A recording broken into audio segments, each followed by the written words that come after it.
everyone, it's Hope from Pros Before Bros, and I still got my stupid little egg here that I absolutely love, and I know one of these days it's going to bust. I'm going to be super upset about it. So yeah, I'm actually tuning in on the third day of ContemporaryAthon. Now, yesterday I was going to make a video, ended up getting super duper sick and ended up having to leave work a little bit early, and by the time I got home, I passed out. So my husband usually picks me up from work because I just sit around the office and read until he gets there, and it was not happening. I ended up calling for a lift and just getting a ride home like at 4:30 on the dot. Got home at 5, walked in the door, spent some time with my puppies, and then went straight to bed. Slept until about 9 o'clock when he did get home from working errands. So that was my day yesterday. It wasn't any fun. And then after that, I did get up, and let's see, I ended up finishing up one of the books, and then I started another book this afternoon, finished it. And yeah, now I'm going to talk a little bit about those books. So obviously, I did finish up City of Ghosts by Victoria Schwab. And that was yesterday. I finished up technically this morning because I think I finished it up and just wrapped everything up around 2 a.m. So this book was pretty good. I would say that I would give it about 4 stars. Out of 5. The writing is really incredible, especially for a middle grade book. There was some scenes that kind of gave me the creeps a little bit. I'm gonna pull you guys just a little bit closer. You guys know how I like you guys close to me, so let's talk. Let's get a little closer here. Creepy. Side note there, my husband was watching one of my videos the other day on our television set, and it's a 63-inch TV. We're kind of nerds when it comes to technical stuff. And I came down the stairs while he was watching it, and I happened to see my hands on the camera, and I'm like, holy crap, my hands look ginormous. What the heck? So yeah, that's a side note there. So now I know that in my videos, most likely my hands are going to look like, I don't know, huge dinosaur hands. I don't know, but back to the book. So I gave it a 4-star review out of 5. It's really good. I love the characters, and I think all the characters are fairly well developed. The only character I didn't think was not well developed, but I wanted to see more of, was the villain character. And I'm not going to give names or anything like that because I don't want to spoil it for anybody that's planning on reading the book or is in the process of reading the book.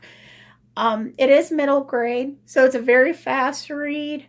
Like I said, even though it's middle grade, it still gave me the creeps a little bit. I'll be honest with you. After I read this at 2 in the morning, my normal routine, I hopped into bed, I was about to fall asleep. It was like every single freaking noise that could possibly happen just scared the crap out of me and scared me right out of my slumber. So I don't know, like there was one point where my dog must have knocked something over and that freaked me out.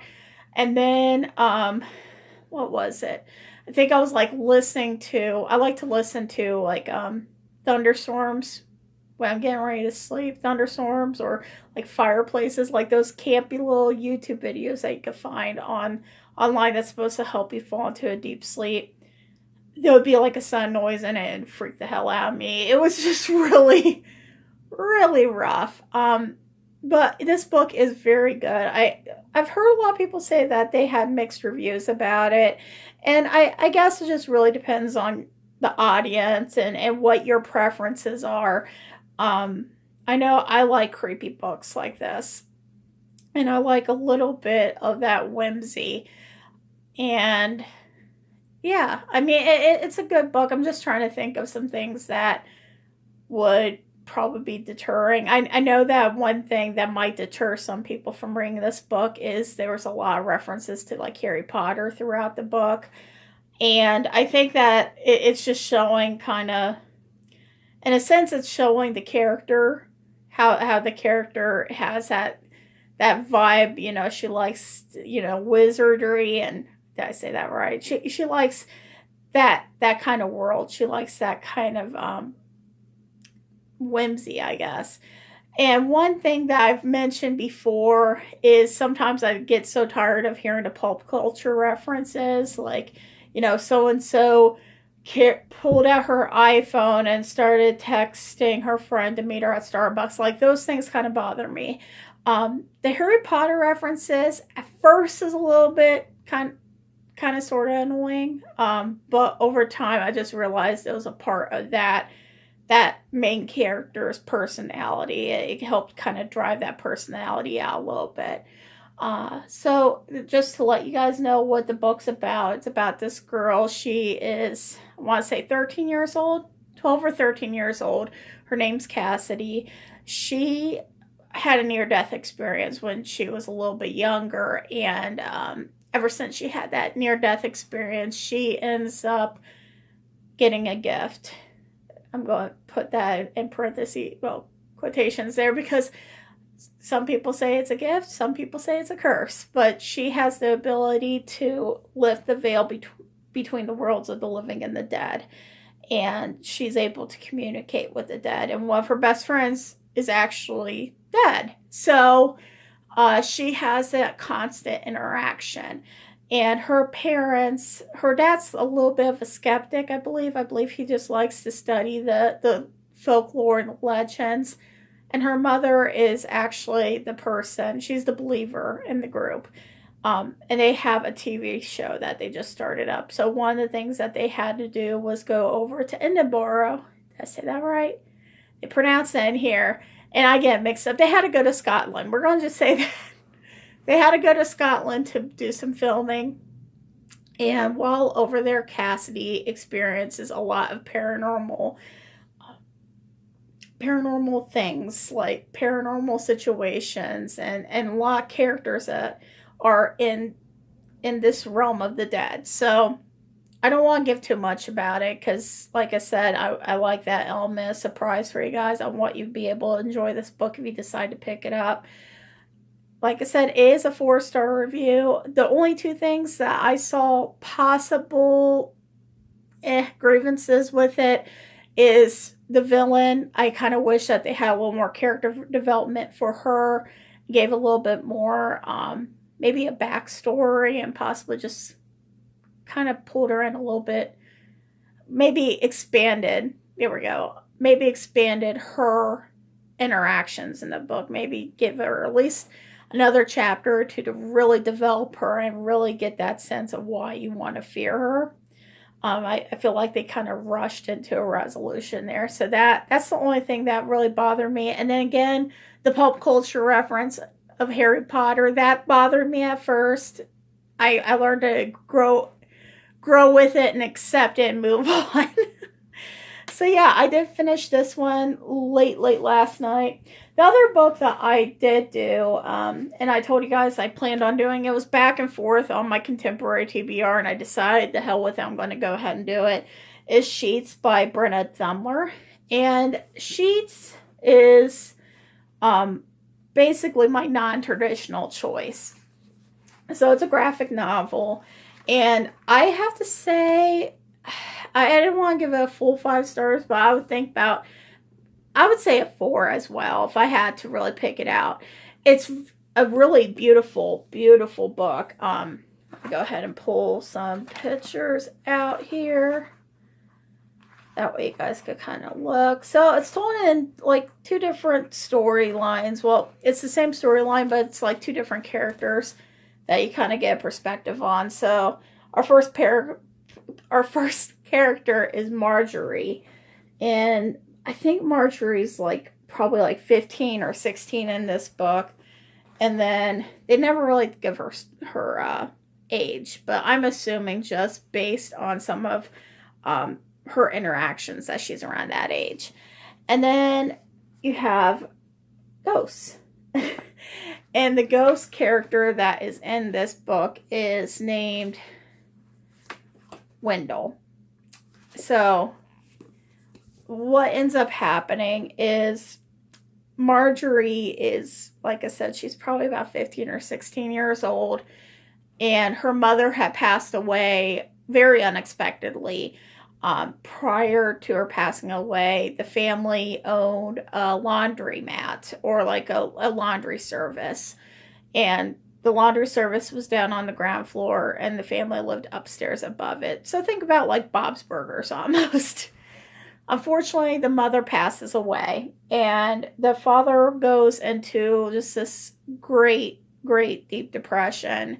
And in a situation like that, especially when it's unexpected, you run into scenarios where, you know, maybe that person that passed away was your primary source of income, or maybe that person that passed away, you know, for whatever reason, since it was so unexpected, maybe they didn't have life insurance. So you're experiencing this 16-year-old girl, Marjorie, dealing with very adult situations, like the fact that they might potentially lose their business and their home because money is running short. So she's struggling with that, and she's very young, and she's basically running this laundromat by herself while her dad is in this state of depression where he doesn't even want to leave his room. He doesn't want to socialize with his family unless it's absolutely necessary. And then anytime, you know, her little brother says something about having a mother, her dad he takes off for the hills. He just does not want to deal with it, and that's a normal sense of grief. So this book is really, it pulled at my heartstrings. There was a couple times where I did almost cry, and I could say I've never cried when I read a graphic novel before. So that is something that old Brenna Thumler can put on her you know, billboard of you know, Hall of Fame, if you will, that she made Hope cry because of a graphic novel. So, but anyway, so basically Marjorie and Wendell in this experience, they end up becoming friends, and it just has a very happy ending. So what I really love about this book is the way that the illustrator tried to show the differences between, because like City of Ghosts, there's a difference between the land of the living and the land of the dead. So in the land of the living, everything is in color. Everything is just bright, and you know, so much is going on. And then when you go to the land of the dead, everything is very grayscale. It's grayscale, very bland, not very lively. Puns intended. So I really liked how they developed that separation. It was a really good, healthy separation. Another thing that I really like about this illustrator in particular is they have a very interesting artistic point of view. For me personally, this book reminded me a lot of Ghost World just because of the illustration. So I don't know if it is the same. I'm trying to think if. So Brenna Thumler must have drew these as well, because I don't see anybody else in the credits listed as like an illustrator. But it reminded me a lot of Ghost World, just that you know, contrast with the colors and just the design itself. I'm trying to find a good example here, because there's one picture in particular that just kind of threw me for a loop, and I'm like, this reminds me so much of Ghost World. Oh, I can't remember what it was, but I'm going to just go ahead and give you like a few snippets here. So, I mean, if you can see, I mean, it's the colors. I mean, they're not like magical and super bright, but they're beautiful. So yeah, I did really enjoy this book. It didn't take me that long to read. I think I started reading this book about, it was about 3:30. And then I took a break. see, it was 3:30. I stopped about 3:45 to go back to work, and then I started reading again at 4:30. Finished it up at roughly 5:30. It is about 236 pages, but since it's a graphic novel and since it's broken up, into these little sections, it was very quick to read. So it was a perfect read. But yeah, those are my 2 books so far. I have one more book left for ContemporaryAthon. And I was going to tell you a little side note, a little story time, if you will. And I got plenty of time to do that. So the reason why I told you guys I was going to read these books, I considered them contemporary. I cannot talk today. I can't talk any day. Why am I kidding? Is because I actually lived in a haunted house. So, little backstory. My family lives in the middle of nowhere. They live essentially in this old farmhouse in the middle of cornfields. It's kind of a creepy setting. It kind of reminds me a lot of the 1968 Night of the Living Dead, where Barbara runs into the desolate, abandoned farmhouse and hunkers down with a bunch of people, and basically, let's just be honest, she sat on her ass the whole entire time while everybody, manned up and was trying to protect the house. So it reminds me a lot of that particular house because it's in the middle of nowhere. It's very spooky. My parents bought the house in, I think it was 1976. It was either 1976 or 1978. My sisters were like in their preteens when they bought the house. I was not even in question when they bought the house. The house, apparently, according to the records at the county, it says the house was built in 1910, but the person who takes care and mans all those records essentially said that that's just a guesstimate. They really didn't have good records back then, so that was just what was on the books, but they imagined the house was there a little bit before the 1910 date that they gave. And it's an old farmhouse, and I think I started having experiences there. Like, my sisters had experiences there, long before I came. But I think I was about 3 years old when I started having experiences there. And it started off just like anything else. When you're really young, you have an imaginary friend. There was times where I would have like this imaginary friend, and I would talk to them. I would see them. My mom didn't take it for anything except for I was a little kid, and that just happened. But then probably about 4 or 5, I started hearing things. So I'd be like inside my mom and dad's living room when I was about 5 years old, and the TV would be off. My sisters would be out with friends. My mom would be in the kitchen. My dad would be upstairs, and all of a sudden I'd hear a woman say, "Hope." Like, just like that, plain as day. And I knew it wasn't my mom. I knew it wasn't my mom because she did not have the same voice as my mom. But every time I would go to my mom, and I'd be like, did you just call for me, Mommy? And she'd be like, "Hope, no." She'd be like, "It was just your imagination." So I kept hearing that. I kept trying to believe that it was just my imagination and move on from it.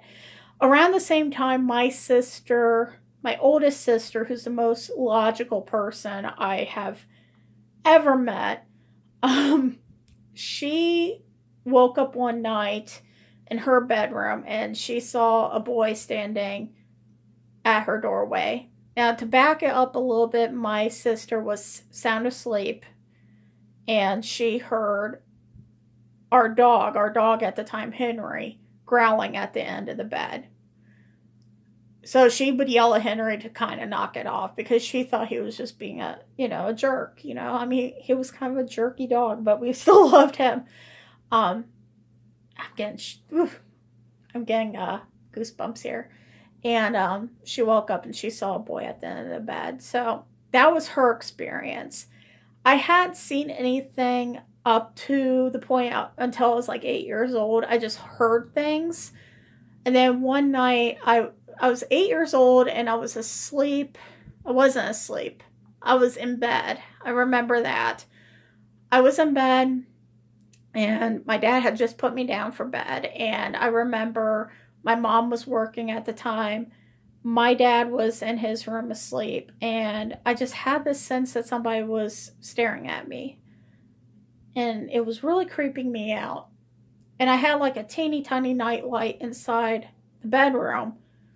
So it gave off enough light that I could still see. And I was facing the wall because my bed was like right up against the wall. And for some reason, I just felt the need that I had to roll over. So I rolled over and I looked out by my doorway. And I saw a silhouette of a woman there. Now, this was around the time my sisters had graduated high school. So they had moved out of the house. My mom wasn't there. She was at work. My dad was asleep. So there was nobody else in the house. And I can remember her plain as day. She had curly hair. And I want to say it was a little bit over her shoulders. And she was wearing what looked like to be a petticoat. It scared the hell out of me.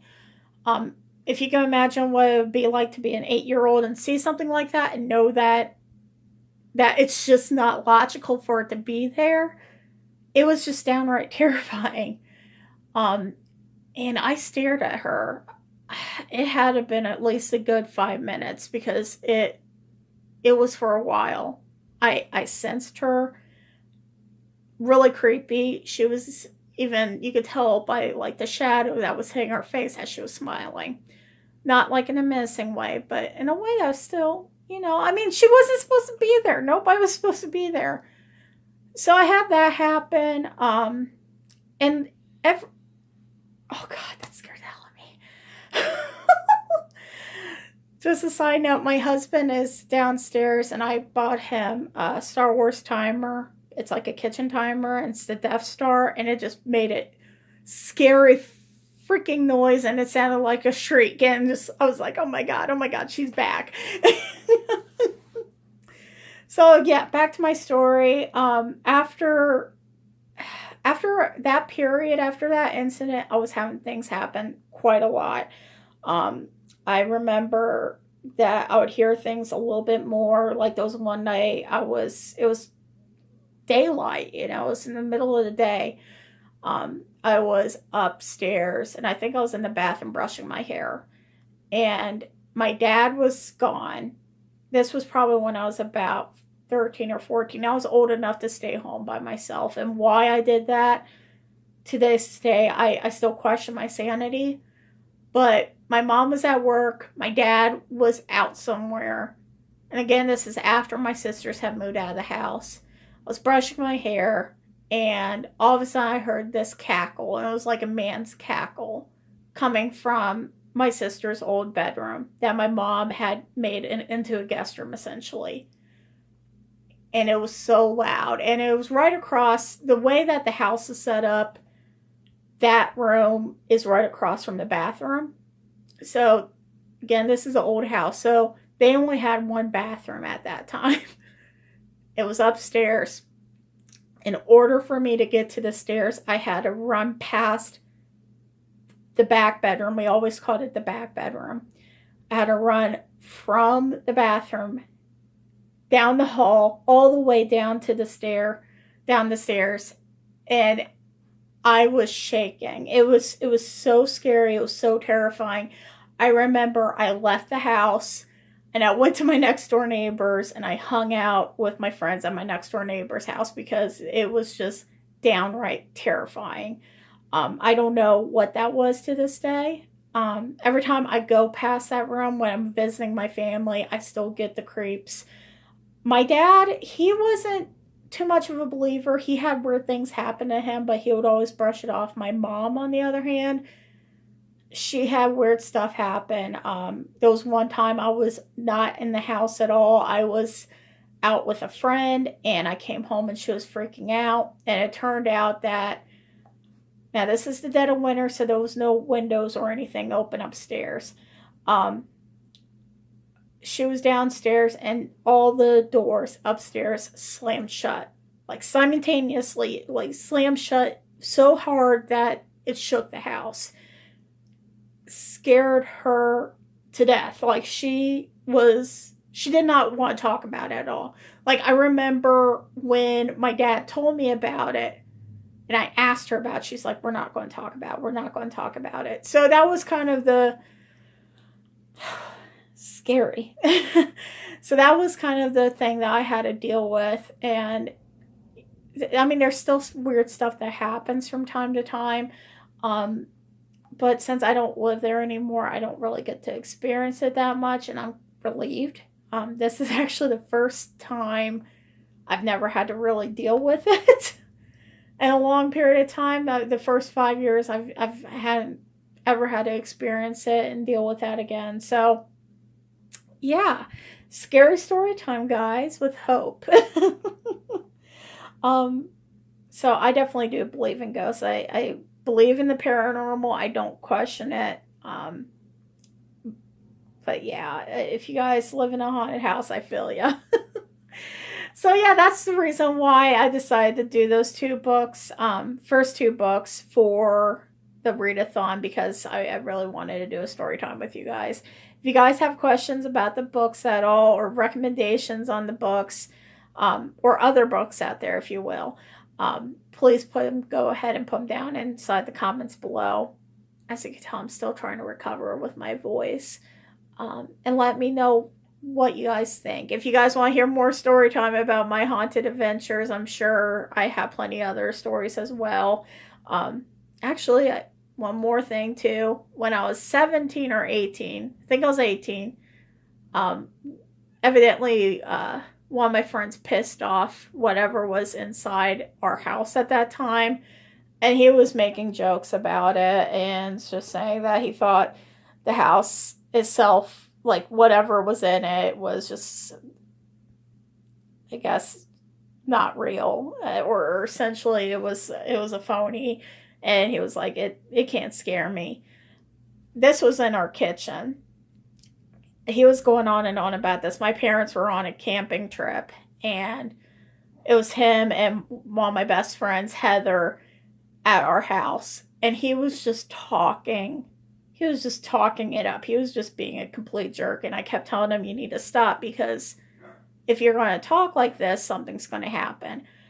So, long story short, he kept on running his mouth. And as he's running his mouth, I turned to face a cookie jar that is inside my mom and dad's kitchen. And it had like a little metal lid. The lid gravitated up and went flying across the room at him, hit the wall right behind. Nobody was near this cookie jar. Like, everybody was pretty much, kept their distance from it. After that, he decided that he was not going to mess around with it anymore. He refused to come over to my house ever again, even though I warned him. So yeah, that's the end of my story time. If you guys had some crazy experiences too, paranormal or otherwise, you could feel free to leave those down below. I love a good scary story, even though I pretty much lived it for a long time. I still like to hear about them. So definitely let me know. Let me know how your guys' ContemporaryAthon's doing. If you had made any progress on your books, or if you have any recommendations. Other than that, that's all I have right now. I'm going to be doing an unboxing here shortly of my owl crate. So thank you so much for tuning in and your patience as I get over this stupid illness. And I'll talk to you guys soon. Hopefully tomorrow. Keeping my fingers crossed. All right, guys. See you later. Bye-bye.